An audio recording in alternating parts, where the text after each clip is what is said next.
கர்த்தருக்கு ஸ்தோத்திரம். இந்த நாளுக்கான தேவ வார்த்தை நீதிமொழிகள் புஸ்தகம் 19ஆம் அதிகாரம் 17வது வசனம்.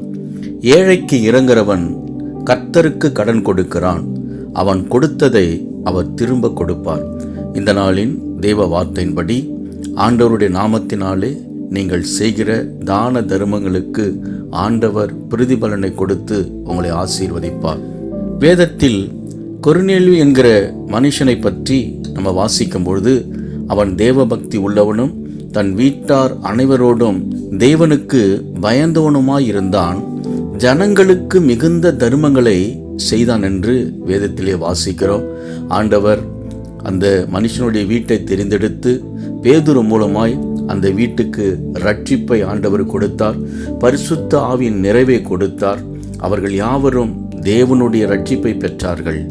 அன்பானவர்களே, இந்த கிறிஸ்துமஸ் நாட்களில் உங்களால் முடிந்த ஏழைகளுக்கு உதவி செய்யுங்கள், திக்கற்றவர்களை விசாரியுங்கள். ஆண்டவர் அதற்கான பிரதிபலனை உங்களுக்கு கொடுத்து அவர் ஆசீர்வதிப்பார், உங்களை பலுக பெருக பண்ணுவார். விசுவாசியுங்கள், மகிழ்ந்து களி கூறுங்கள். இயேசு உங்களை ஆசீர்வதிக்கிறார். ஆமென்.